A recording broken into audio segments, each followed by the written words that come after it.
bit more cozy.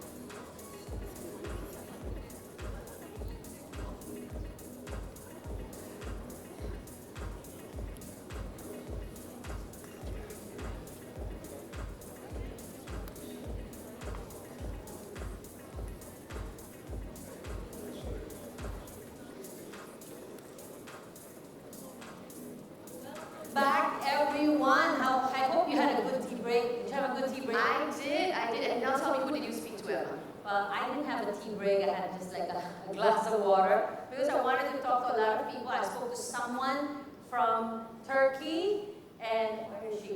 From Turkey, and she was saying how she's really enjoying yesterday and today's session. And it's interesting, when I spoke to a lot of people, they said that they see the connection between yesterday's download of what is HCD Plus, inspiring story, and now we're talking about proving the point. So I want to say, DNDA organizing team, this is really a well-curated conference. Exactly. You know who I spoke with? I spoke with Daniel, one of our keynote speakers. Where's Daniel? Do I see him? Well, at the back somewhere. Okay, so anyway, from founder, principal, as well as CEO of MIG, and he told me, you know how he got invited here? On the plane, yes, told me the same story. Exactly. I've been telling that story to everyone, yeah? It's a chance encounter, okay, that their team had with Dawn. So remember, don't pass up opportunities to just speak with people and have talk to conversations. He was flying from Shanghai, he was saying. And yesterday, he was one of my favorite presentations. I mean, sharing yesterday. I mean, everybody was really, really yes, and you know what he told me? He told me to tell the organizing team that this was one of the best conferences he's ever. Yes, can we give the organizing team a round of applause, please? And I said, no, I can quote you on this. He said, yes, go ahead, quote. And I just got an invitation from Bakri University, who is our new regional partner as well. So they came to me and they said, Emma, how is it that you guys are teachers and you're also hosting and working with the industry? Multi-talented. Our jobs have been redesigned, right? Educators turned hosts. Well, jokes aside, we don't see ourselves as teachers in Singapore Poly. We are facilitators of learning, right? So there's a lot of things. It's just bringing all the concepts together. So it's really very energizing. I love all the breaks. It's really energizing to talk to people. And during the breaks, somebody asked me, where can I get the book? Where can I buy the book? The book is outside, right next to the photo area. There's a few there lining up now, but later on you can still get the book. Don't worry, it's not going to run out. Exactly, and you can get the pin as well. I just got the pin over the break as well, the Rosetta pin by HC on that talks about HC. I also have the UNSG. Yes. Okay, so my favorite pin. And did you know that Srini has given this to what, 3,000 people? You really met 3,000 people? Wow. Wow, he's really trending, huh? And this morning, I also introduced my class, my business entrepreneurship mindset class. They're here, and we met Dawn just now. So if you could hear somebody there screaming, my students, that was me. Okay. I thought it was a student screaming and being a groupie just like the answer. Okay. So now, as we start this morning, just a gentle reminder that you can continue to share your reflections, your conversations, and questions through the DYC web app. Please remember just to simply scan your event tag or click on the link in your confirmation email. And use Anusha AI. Yes. So we've been keeping an eye on the conversations at Backstage. We're busy looking at all these things coming in, and it's really wonderful to see the thoughtful contributions that you've been giving us. Absolutely. And for our next session, we have a great lineup of speakers from across technology, business, and sustainability. And to guide the conversation, we want to welcome back our moderator, Mr. Mario van der Meulen, Chief Experience Officer, Aleph Labs. Hi Mario, good to see you again. Let's give Mario a warm applause. Mario is hungry for curiosity.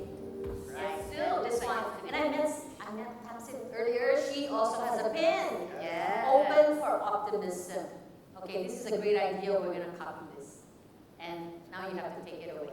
Let's introduce our panelists. Oh, well, okay. Did I instigate that now, the copy, or? Okay, if I may introduce the panelists on your behalf, and then you can take them through as well. Yes, so please join me in welcoming our panelists, Mr. Michael Horlatz, co-founder and chief technology officer, Power Analytics Global. Yay! Mr. Stan Yan, global head of enterprise applications solutions, commercial and investment banking payments, JP Morgan Chase and Company. And finally, Ms. Stephanie Dixon, founder, The Wedge Asia. Welcome.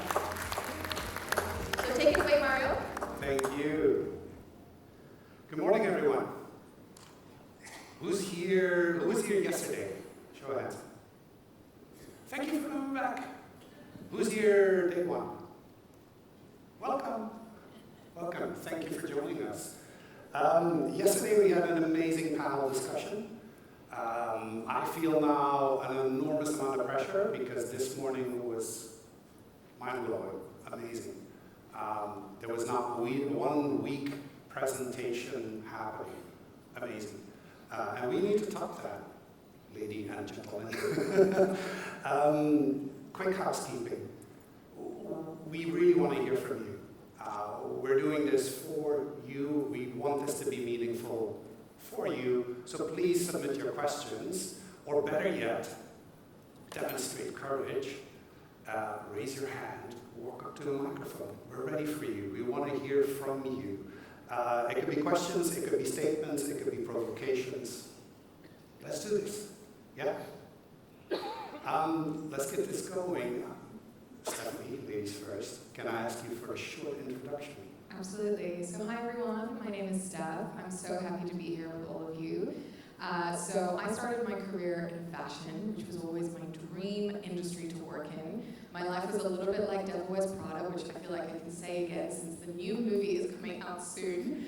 But it really was absolutely chaotic. I had an incredibly psychotic boss. I'm talking like he would flip tables, throw chairs, he threw a phone into a highway once. Like, it was really intense. But I loved it at the time. And then all of a sudden, about 4 years in, I started realizing that it didn't matter how perfect I was at my job. Because at that point, I was so perfect because I did not want to get yelled at. He would still find things to yell at me about. And so at the same time, I started learning that fashion was actually one of the most polluting and socially corrupt industries in the world. And I had no idea. I was like, always idolized this industry, and here I was learning and watching documentaries and seeing how dirty it was.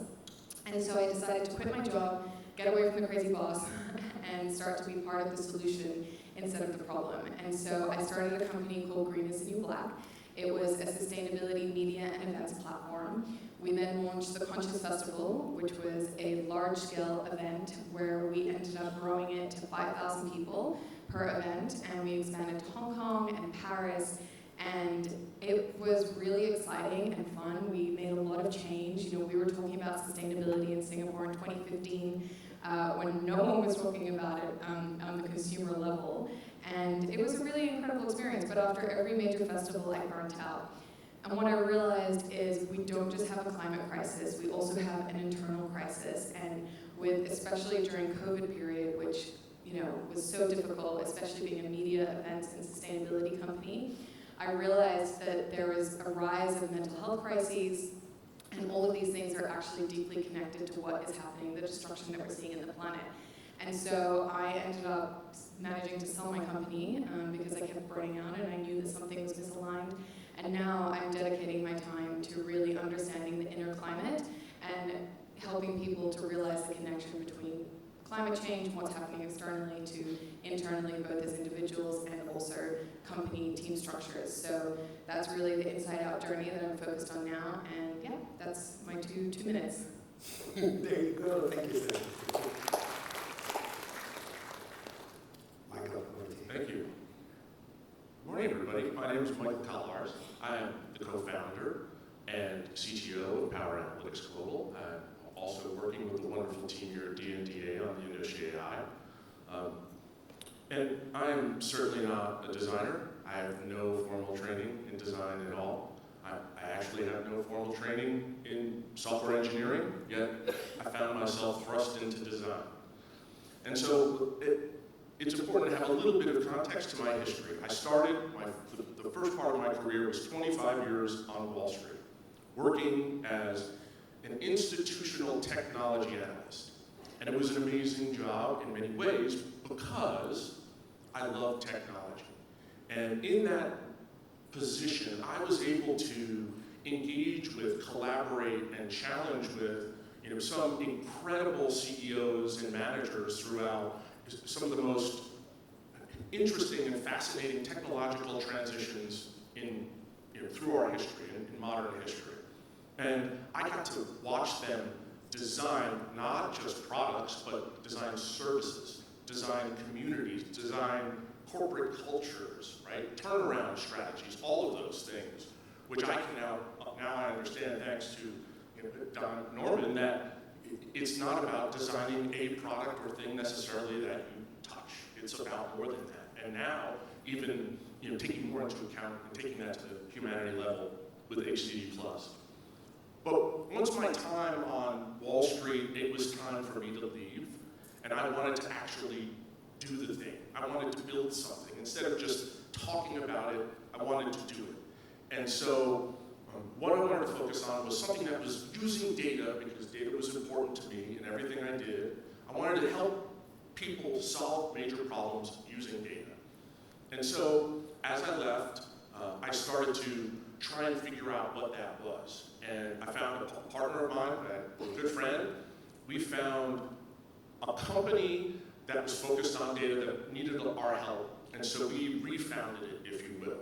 And we had this amazing strategy about what we were going to do with data and how we were going to fix so many different industries. It was going to be horizontal. And then COVID hit 6 months later.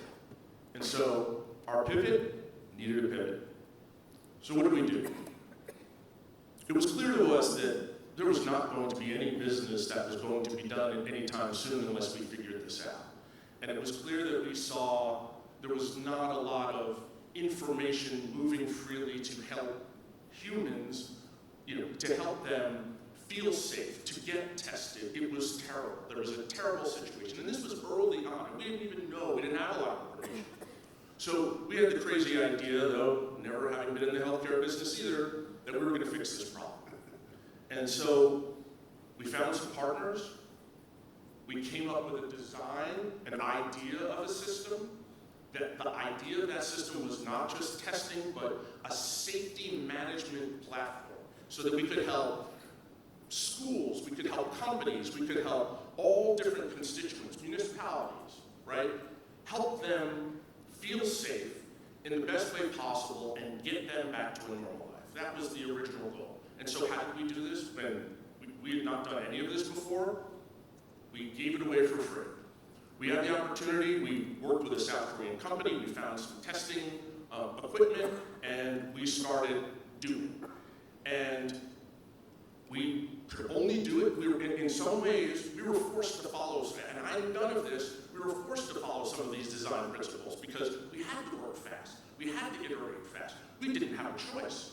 And clearly that helped to our success, but there were other elements for sure that if I had done at the time, it would have greatly helped me.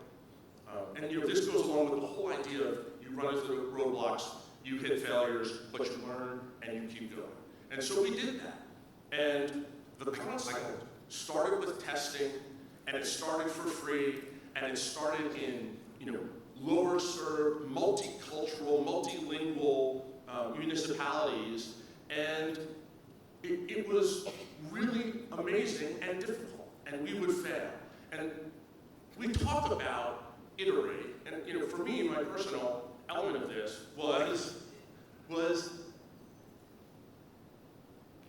it's great to talk about, but it's not easy.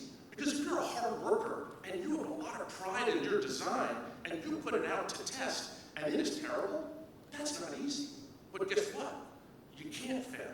And if you're objective and you look and you truly have empathy with the person who's using your system or your product or whatever it is, then it gives you the inspiration to fix it and iterate again. But it was not easy for me, and because I have a lot of pride in my work, but I had more pride in ultimate success and moving on for it, and so that's what we did, right? Michael, I'm going to hand it over to Yeah, Simon sorry. a bit. Oliver, you're going with this. This is exactly what we want to hear. But first, I want to hear from Sam. Of course, sorry. Apologies for that. Sam, please. Good morning, everybody. My name is Sam Yen. I don't know, I sometimes wonder how I'm in this seat right now. And because, like, if I go through my journey, I started off like a lot of young kids growing up in the Star Wars generation, fascinated about space. It took a little bit longer than, I kept that desire a little bit longer than most people. I actually went into aerospace engineering, got a degree in aerospace engineering. My dream was to work for NASA. I was working at NASA while I was going to graduate school. And then there was these people that all of a sudden I noticed in the background, sitting in our meetings with clipboards observing. And I was like, what do you all do? They said, we're designers. Designer, oh, where are you from? Stanford. Oh, I'm studying at Stanford too. So it got me intrigued because they were trying to understand, how did creative teams operate and try to understand theory and methodology behind that. So the first thing I did when I got back and continued my graduate studies was I took a class in design. This was a human-computer interaction, close to HCD. And guess what? One of our first reading materials was the design of everyday things by John Merman. So I continued with that. Ended up switching majors, did a PhD in design, which wasn't really offered a lot back then, especially in the engineering school. And again, wondering how I got in the seat, a lot of fortunate things happened. I ran into this entrepreneur, Hasso Plattner. He's the founder of SAP. He read a magazine article about the power of design thinking back in the early 2000s. Liked it so much that he donated $35 million to Stanford to start, the Hasso Plattner Design D-School, as a lot of people know. And I was able to witness this incredible rise of design, and not just from an interaction perspective, but really design as a methodology for innovation. Right. So, and then I ended up, joining SAP. I ended up becoming the chief design officer for SAP. That's a large organization.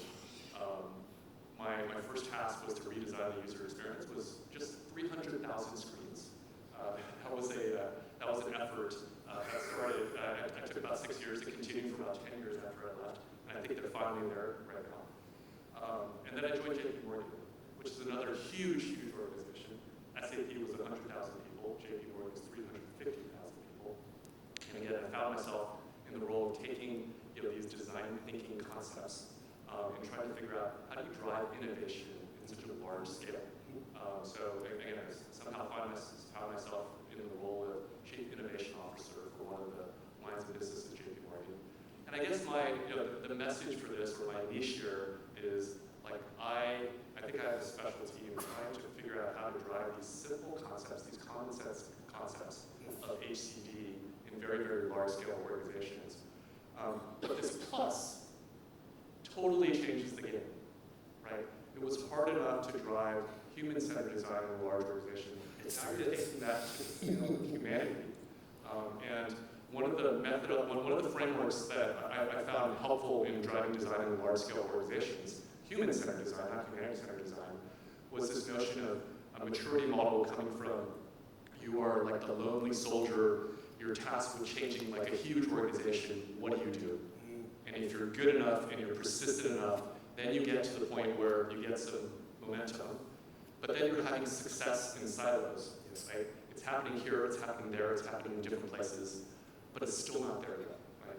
And you're trying to struggle and figure out, okay, how do I get this scaled, right, this topic?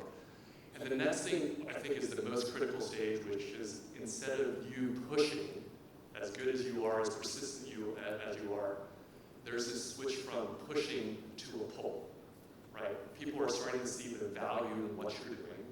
And then the final stage is scale. And scale is so hard because it's about changing mindsets, changing culture, changing processes, changing incentives, and changing kind of definition of impact.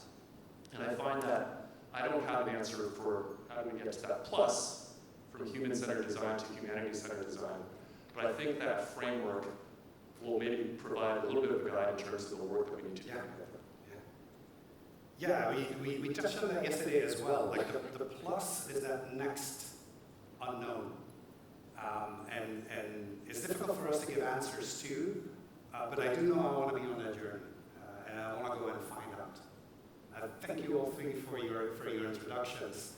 A couple of things that came up for me as you were going through your introductions. There was obviously the emotionally charged debut that you had, Stephanie, with a boss that was, you know, a black hole, sucking in all the energy.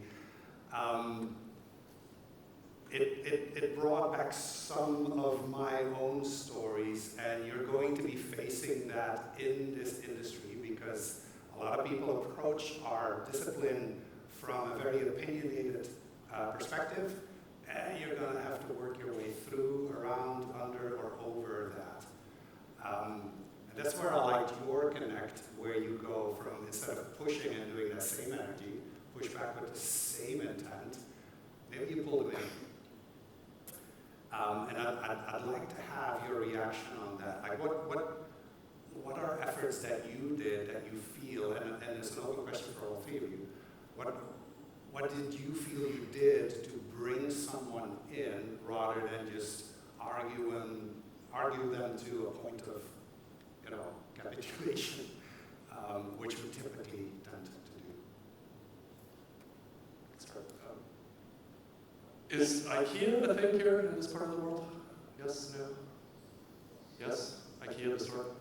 I think there's a psychological concept called the IKEA effect. Has anybody heard about this? I think I know what you're referring to. Yes. So generally, I think I'm going to completely butcher this, the description of this, but it goes something like this, right? I think there was a study where a bunch of subjects were given the opportunity, like a piece of furniture and a sledgehammer to destroy it. And then they measured the time of, they said, please destroy the furniture. They would take it and they would destroy the furniture, and they would just kind of take a look at how long it would take to do this. And then the second part of the experiment was, first you had to build the piece of furniture, and then they did the same thing, here's the sledgehammer. And the gist of it was, hey, if you had a part in building the creation, you have a harder time tearing it down. I think that's kind of like a secret for how you get that pull, is making sure that you're getting all your stakeholders. It's not, again, it's this theme that we've talked about. It's not designing for, it's designing with. And if your stakeholders are a part of the creation process, they'd be slower to tear it down. Yes, beautiful. We are humans that design with and for other humans. But that also requires us to sometimes take a step back. Even though we might have that impression that it's our role to be the designer and be that voice, sometimes we need to take that step back. Is that relevant for you, Mark? Absolutely. During this process, we were with so many of the challenges that you have. For example, if you're trying to keep a family safe and they're multi-generational and they're multilingual, and there's only one person that has a cell phone in the family, right? Modern database structure design would say you need a single key, it only must be one email address, it only must be one phone number per person. Well, guess what? That doesn't work in that case, right? And so we had to find and engineer a way around it, working with that family to understand how can we get it to the daughter, who's going to get it to the parents, and so forth. So absolutely, we had to break the rules to make the rules. Nice. Yeah, so I think more from sort of a leadership perspective, I think I obviously experienced what not to do very early on in my career in terms of a boss and being a leader. And I had to unlearn a lot of things. And then what was interesting for me is as I designed how I would run my company and run our team, especially because our team was based in multiple places around the world, and also with my co-founder, we had two very different approaches. And what I found in the end was when you are very empathetic and you are very honest and real with your team, and in general, just when you're connecting with people, and you're not putting up barriers, and you can have a difference of opinion, and you can invite conversation, create safe spaces. And I think having psychological safety is so vital to the well-functioning of teams and the well-functioning of companies and projects and all of this type of thing. And so now I'm going much deeper into studying all of this stuff, but a lot of it luckily came quite naturally. And so when COVID came, we were going to be having our biggest global sponsor. We had a bank that was going to sponsor 3 of our festivals around the world. We were about to sign the contract, and they pulled out because marketing halted because of this thing called COVID. They needed to figure out what it was. And that left us completely in the lurch as a social enterprise. We were like, oh, you know, figure this out. And so the team started freaking out. They were like, oh my gosh, what are we going to do? And I said, look, let's see what's available, and let's try to do something virtual since we can't meet in person anymore. And within 6 weeks, we were able to turn our 5,000 person physical event into a virtual experience, one of the first in Singapore.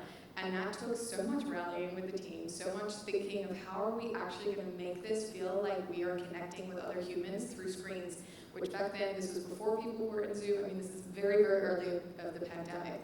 And we managed to do it. We managed to make it feel like people were connecting. They were connecting with each other outside of that, having on calls. And I just think there's something beautiful to be said about approaching something with curiosity and creativity instead of doom, fear, and gloom. Because if we'd gone down that path, then we would have just suffered and we wouldn't have come up with all the creative solutions that we did. So I think it's, more on that psychological safety and really leaning into creativity and curiosity. Yes, abundance versus the scarcity mindset, right? The same thing can be viewed from both angles. It's perhaps more fertile ground if you see them from abundance. Thank you for these answers. The thing that is starting to emerge, and that's maybe a signal to our next generation of designers, is that this work is messy. This work is emotional. And the best frameworks, the best processes, they apply, but maybe not how you are currently being taught or learning them. Perhaps our panel has examples of where they were following the ABC of a framework or a process, but then either threw it out, replaced it, turned it upside down, or started over because the process was just not working, even though theoretically it was the process. Does that bring back any case studies or any stories? Sam, I see you nodding your head. Look, I did a lot of design education. I went through the bubble conversation from yesterday. Reality is very difficult, especially when you are talking about scale, right? You could follow the processes you learned in design school for individual things, but when you're scaling it to large-scale organizations, humanity as a whole, that's a whole different ballgame. And where is the education that prepares you for that? Right. And not only that, but I sometimes I fear design as an institution, as an academic choice of study, attracts a certain type of person. Not to stereotype too much, but a lot of people feel confident about their creativity. They want to be able to express that creativity. Design is one, is a field that's where you're able to do that in a fulfilling way. But the scale part is not fun sometimes. Right? Yes. It's messy. Yes. It's difficult. It's something that you don't get instant gratification and satisfaction because even in my case, transforming the user experience at SAP took 15 years.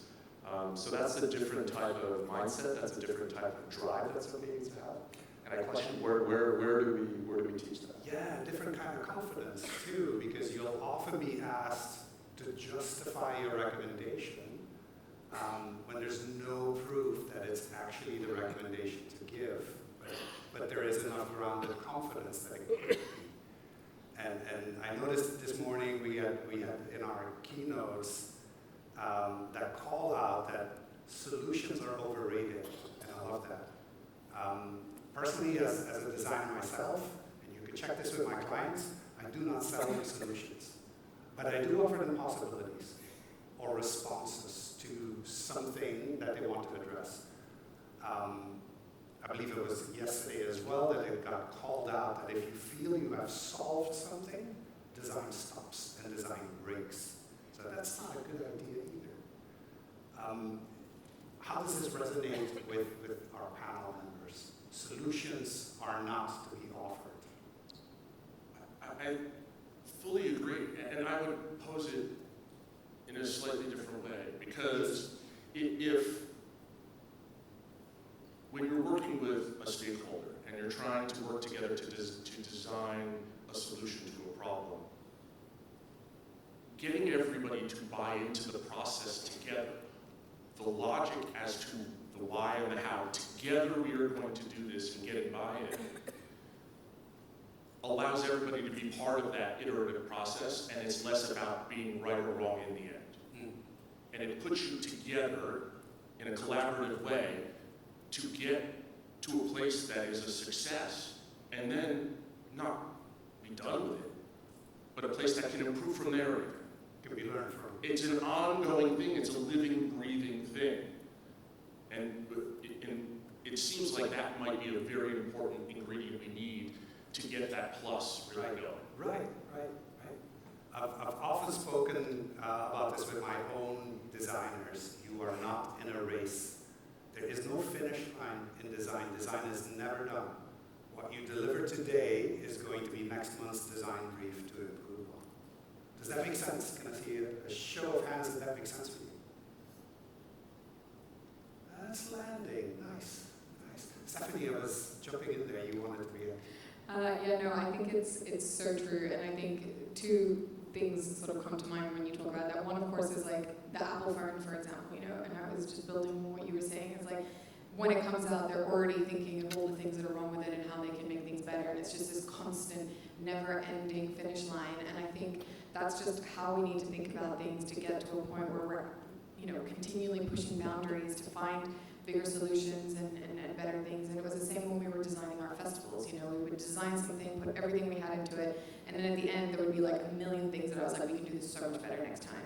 And I think there's just that constant iteration. But I think for that there needs to also be passion, but also space to actually be able to have the opportunity to think about different things. They call it like blue sky space or blue sky days, when you can just step out to actually allow that creativity to flow. And I think so much in our daily lives where, it's just the grind, just one thing after another, and we're just bombarded with notifications, our phones, our family, like it's just nonstop. And so I think being able to factor that in as part of the design process, as part of team structures, as part of just your own life, to really give yourself that capacity to do that, that's what's going to make us more resilient, better humans, but also really be able to maintain our creativity, our critical thinking, our ability to have that curiosity, because in our AI-powered world now and everything that is going, I think these skills are going to become more and more important and critical. And I think there's a small part of me that worries we might lose them,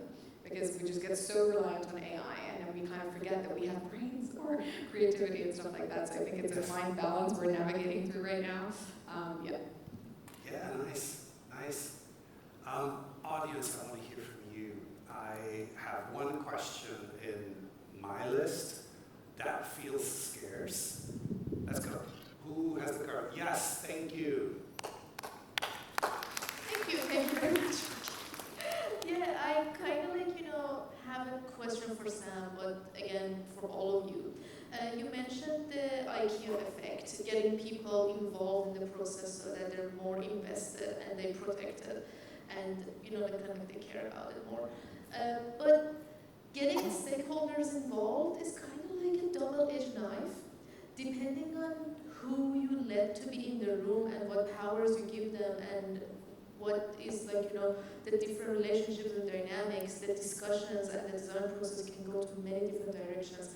And this is something I struggle with as a kind of junior designer myself. That a lot of the times in the room, I see the biases and the blind points that people way more senior than me have. The stakeholders that have to be involved because in the structure of the organization, it is their say-so. But they are not accepting their own shortcomings, and they're not willing to look at the problem in a different perspective. They have just come into the room with an agenda already, and this is what they want to get through. So the result and the product, the final product, is not usually the best design outcome for the people, for the users. It is something that's like checking the boxes of the requirements that each of the people in the room can tell their bosses, this one thing you wanted, I got it in. How did you deal with something like that? Have you had similar experiences, both as a maybe more junior designer and now that you're more senior and you have more power in the room? Yeah, thank you. First, a reflection back. You're noticing, you're picking that up, that not everyone in that room is in the same energy. That's a design opportunity. I make it a point, I'll first respond to that. I tend to make it a point to design the design that we're going to be designing, and that includes ways of working, and that includes understanding who should be in what room, for what role, for what purpose. And then I can hold them to that. And if they don't, I can change that. I don't need to fight it. I'll just call that out, we were expecting decisions. You're signaling now that you discovered you cannot. Who's making the decisions? It takes a bit of courage, but it takes what you started with, that awareness that you're picking up, something's not buzzing here. And am I not going to sit back and just let that go, and it's going to agitate me? Or how do I find a way to address it? Can I speak up to it? Do I speak to someone else? Can I be heard that I'm picking up something that doesn't seem to work for me? And in good organizations and good teams, they should have ears for that. That's my response to that. And I would add on to that too. Try to look to your process, the testing process, the design, depending on what is actually going on. Try and not make it personal. Try and point and say, hey, look at this, this data that we've got from our A/B testing, from whatever it is, and show how that doesn't necessarily align with the goals that you set out with. Try and keep it more objective as best you can. Sometimes that's not possible, but always try and keep it relative to what you have in the iterations you've seen before. Look, I was going to say, you're just kicking the can down the road if you don't involve your stakeholders, right? Because eventually, if they have that opinion, they're going to have that opinion whether you do the research and you show something. I think it's a fallacy to say, look at this amazing solution that I came up with, and they might, and you could say I did all this research, but they're going to still have that opinion.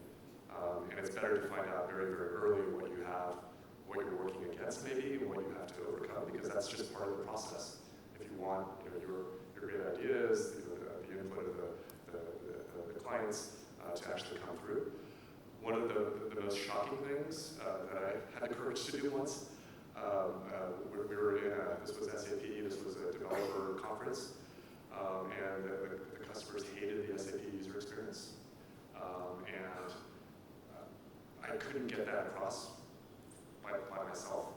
So I brought in one of our biggest customers, put him on stage, gave him 15 minutes just to complain about the SAP experience. This is in front of 20,000 developers. He actually put together slides and said, circle this, like where else in the world do you see this interaction happening, this. It was very risky. Maybe a career-limiting move, but it actually worked out very well for me because the developers had such a sense of pride in the product, and to hear directly from the customers, that feedback really motivated a lot of change. Nice. Yeah, just a small point. I mean, I would probably be looking at the psychology of things and how to almost pattern interrupt things and come up or design your own creative ways to get across what you think needs to happen or what you think is missing. And I think there are solutions there. It just takes a little bit of engineering and research to think about, okay, what is this kind of person that I'm dealing with, if it's one person in particular, and like how can I navigate this so that we can have an actual open conversation without it being shut down, especially if they're in a position of power above you. There are certain ways to do that, and I did this very early on in my career. A lady got brought in when I was working in fashion, and she was an absolute nightmare, complete tyrant. And just like, again, I just had such, like, I'm surprised I lasted 4 years when I really look back at it all. But I zoomed out because she was making my life miserable on a daily basis. And I said, okay, what do I need to know about this woman to make her like an ally and not someone that's making me her enemy? And in the end, I realized that she was very lonely. And this is like, I mean, probably, maybe not relevant for what your situation is, but I realized she was lonely. So I started bringing her cake and coffee and sitting and chatting to her, asking her about her weekend. And she then became my best friend. And then I was able to bring all these creative ideas, and she stopped blocking me in meetings because I had a lot to say. I was young, I was ambitious, and in the end, I figured out her points because I zoomed out and I leaned in also to understanding her as a person, because everyone has triggers and you can always get someone on your side. It just takes a little bit of, just thinking creatively. So that would be my 2 cents. Correct. And those are moments when you start to realize that how the work was done is more important than the work that got done. Your story, I have a similar one. We were on a project, one of the stakeholders was just brutal. And my team did not want to go with me to these meetings because they were going to get chewed out.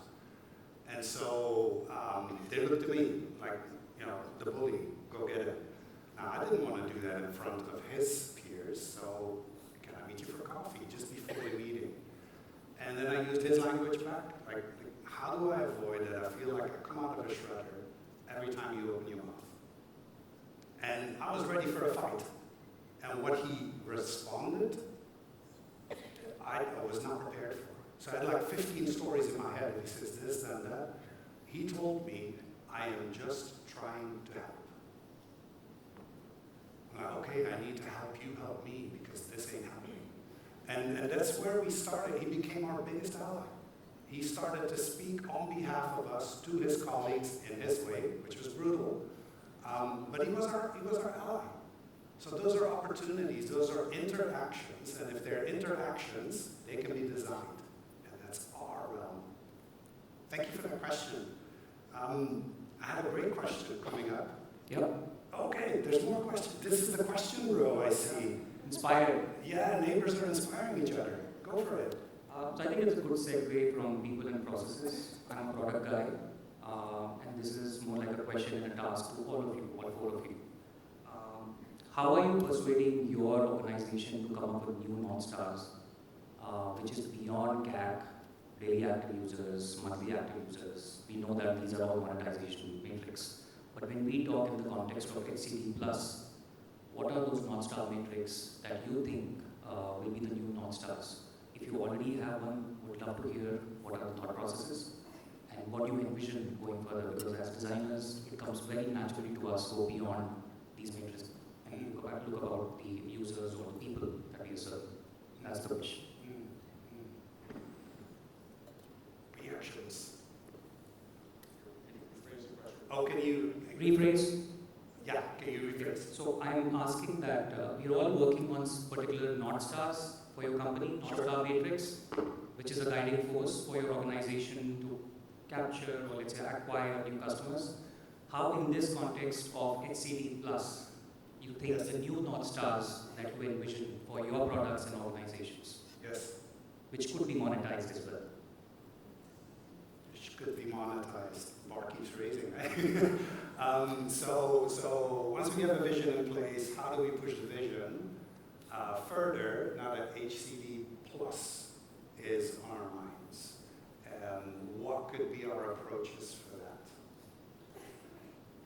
I'll give it a try. It's a very tough question. It is. Let me start with the generic pitch I have just on the human-centered design piece before I get to the plus. Right? And I've said this like a million times, so it's just like a talk track for me on this. But like any CEO of a large organization knows that innovation really kind of fuels, right? But a lot of people don't talk about what innovation is. And I've tried to kind of just talk about it as innovation is a combination of creativity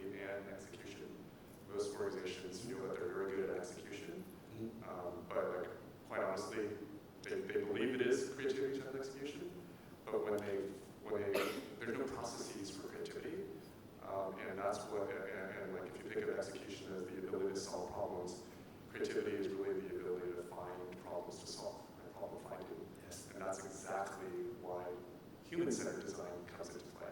And that's how I advocate human-centered design, because it helps you find the problems of tomorrow, not the problems that made you successful 5 years ago, 10 years ago for a large organization. That's the first part of your question.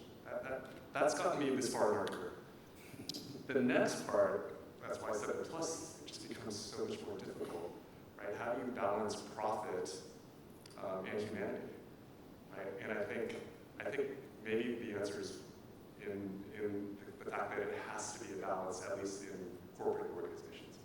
You can't just have a corporate social responsibility angle to it without balancing that without some sort of profit motive, because that's how organizations exist.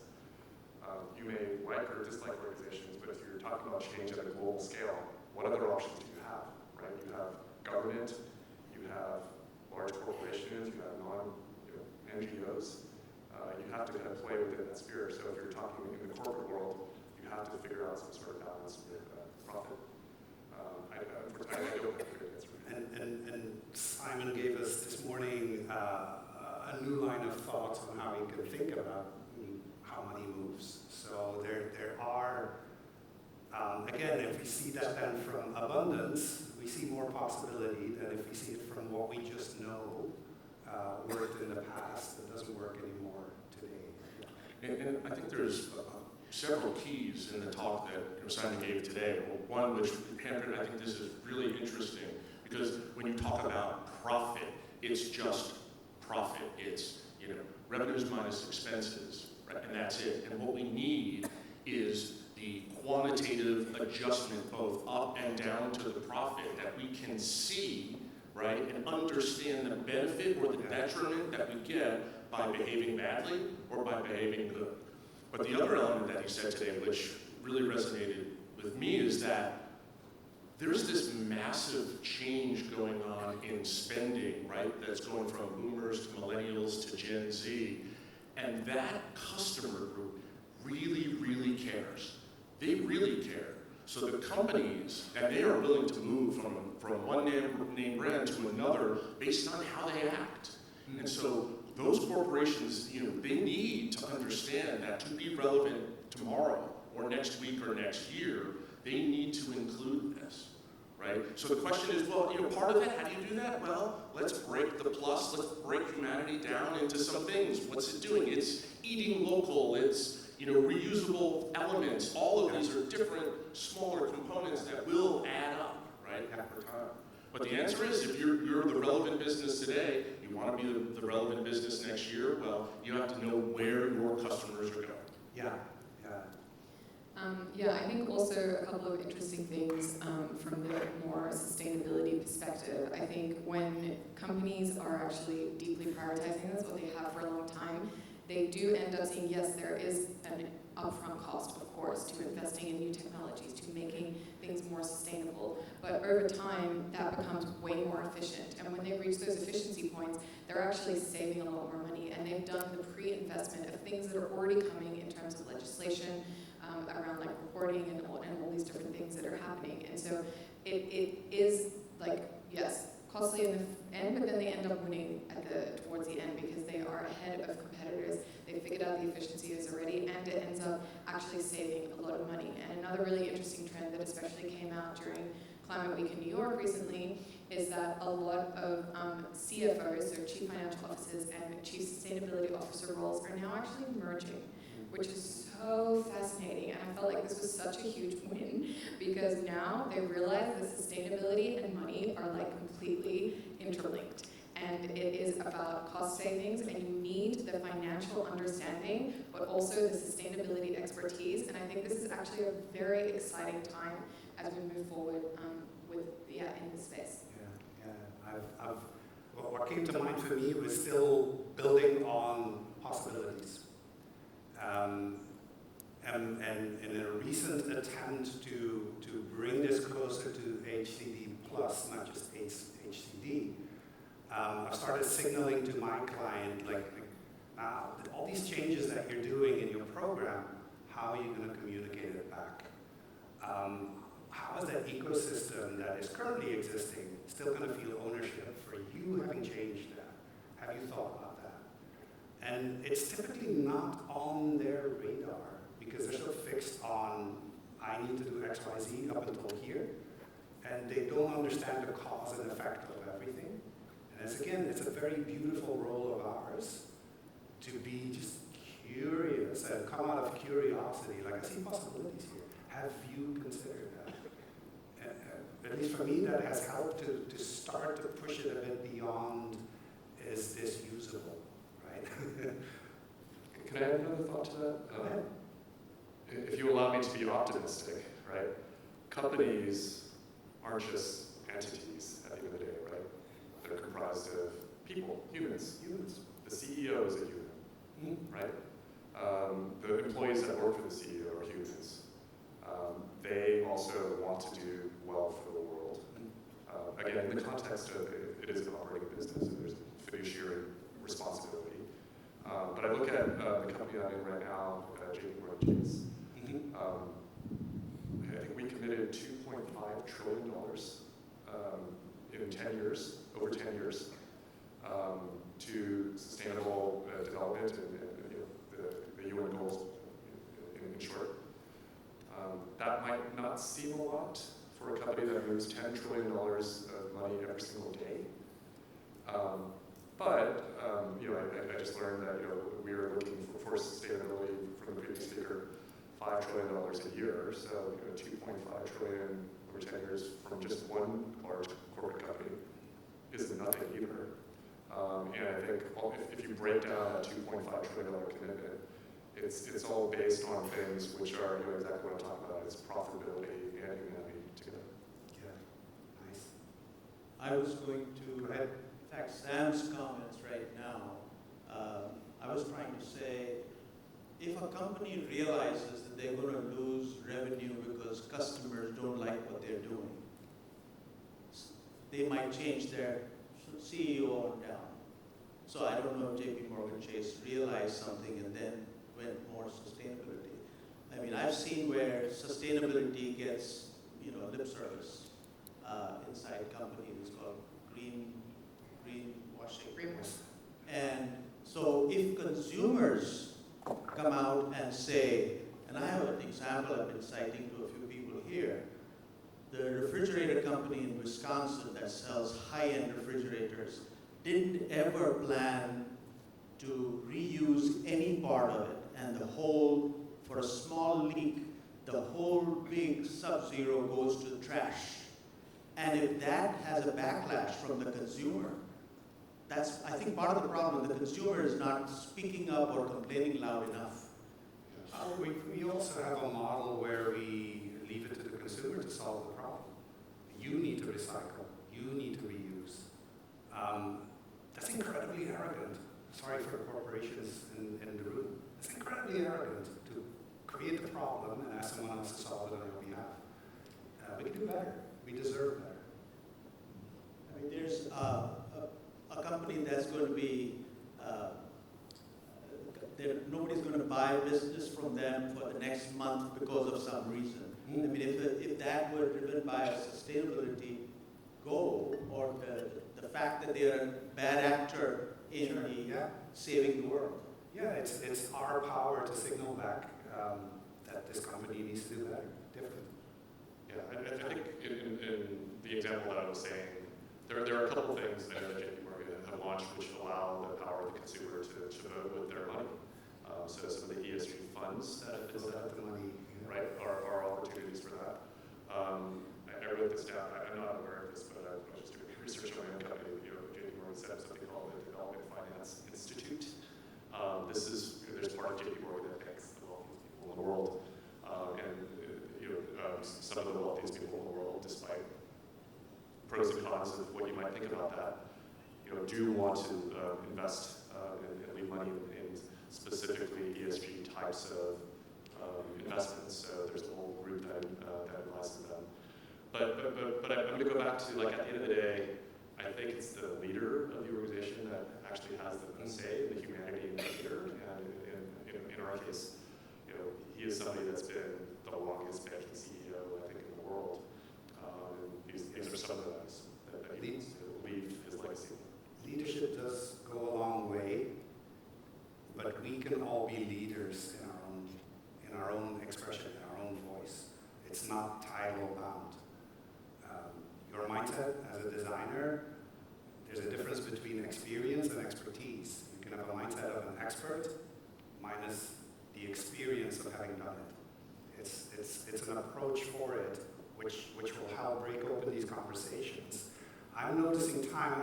I think I have one more question, and I'd like to pick it from the submissions because it's a nice one, and it stokes my curiosity as well. HCD could come across as something maybe a bit complicated, maybe a bit, abstract. How would each of us describe HCD plus as a metaphor? I know, right?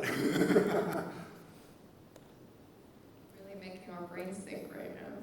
Sorry? Making our brains think right now. Oh, yes, we're earning this one. Well, what comes to my mind is that we are terraformers. We have a landscape in front of us. Let's continue the trend of sustainability and nature, but even just conceptually, there's a landscape in front of us that we want to reform. HCD Plus, my first thought that came was we're sort of terraformers. We need to understand where does what have traction, and then what can grow next, and what do we do with the weeds? Do we keep them because weeds are plants too? All that is coming up in me. One of the first things I think of is it's a relationship. It's a humanistic relationship where it's give and take, and not one person doesn't always win, one person doesn't always lose. What's as important is together you find the right combination of things so that everybody can proceed and improve over a long period of time. Nice. I like that. I'm getting images of the ocean and just waves and just realize, that kind of understanding that things are always coming. Waves are never the same. They're all, you're never going to get the same wave twice. There's also, all the rifts and the things that are happening in the ocean, and then there's the wind and everything that's happening around. So I think it's that constant, just that constant of iteration, things changing. Sometimes it's still, sometimes there's other forces at play, but at the end of the day, the waves are always going to keep crashing. So that's what came to me. Rhythm, yes. And change is very much a theme for all three of you. Where you are today has been through a couple of those changes, right? Sam, your metaphor. I'm going to go back to what Sanjay presented. I love that question about, and to me, it's about legacy. This is about what legacy do you want to leave to your kids, your grandkids, future generations. I don't know if that's a metaphor, but that's what comes to mind. It comes down to legacy. Can I just add one thing on legacy? I think with legacy, the legacy that we actually leave is based off our inner climate. It's how you make people feel around you, because that's what they're going to remember way more than necessarily what you did and what you said. So I think if you're really thinking about legacy and what you want to leave in the world, it's how you do your own inner work and how you show up as a better human. Nice. And audience, the question I return to you throughout the day, throughout tomorrow. Come to me and share me your metaphor of HCD plus. Yeah, up for a challenge? 2-3 minutes. I don't think we can squeeze in another question. This was highly enjoyable. I had a good time. I hope that was felt in the room as well. But give us your feedback. We want to iterate. You might have noticed if you were here yesterday, we're trying different formats. Again, we want to make this meaningful for you, so your feedback will help us do that. With that, I thank my amazing panel. Thank you so much, and thank you for your questions and your interactions. Thank Thank you, panelists and Mario. Can we please stand for a group photo? And there's this, yes, you tell them, Mario, about the trending There's a formula to it. handbooks. There it is. Yes. Some call it the ASEAN Ministers' armship. Yes, as I mentioned, they told us that yesterday. Thank you so much. Thank you. Raise your hand if you think that was an awesome panel discussion. Yes, there you go. I wish I could take a picture of this. Can somebody take a picture? A photographer? Where's my photographer? Can we do that again? Please raise your hand if you think that the morning has been awesome. Oh, thank you. I saw 2 hands. Yes, Oh, yes, thank I you much. Well, as well, right? Yes, you were awesome. True, yes, yes. Yeah. So what were some of your takeaways?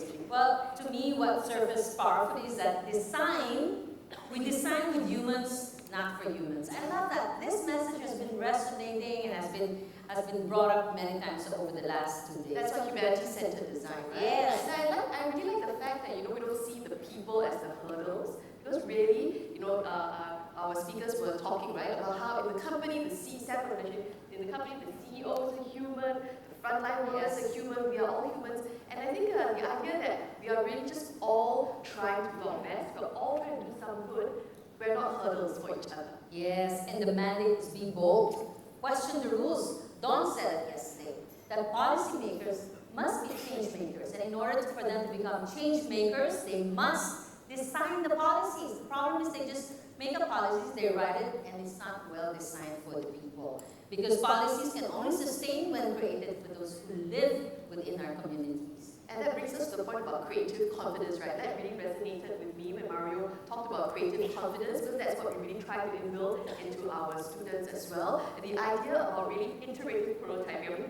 We make our students prototype to no end, okay? And I think it's going to get a little bit tired of it, but we say, keep going. And you know what, to me, is the best phrase, I think that Stephanie mentioned, which I love to hear from students. What is this? You're making our brains work.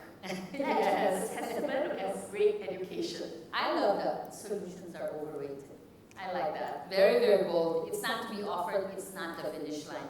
Look, I'm going to have to download this script with all our notes, and this is my lesson for the next couple of weeks. Perfect. Okay, I'm going to have to speed through it next couple of weeks. Okay. And I want to just say, we're going to have another round of applause for our really wonderful panelists. Yes. Thank you so much. And it's time for Lunch. Makan. Makan again, yes. But please feel free again, take a look around the foyer. If you've not had a chance, the booths are there. People waiting to talk to you about their projects and really try to make these connections. I heard a lot of people during the breaks earlier, I want to talk to Simon, I want to talk to Lusanjay. So please try to make yourself available with the mortals, with the mere mortals. Enjoy your lunch, everyone. We'll see you at 1 p.m. 1 p.m.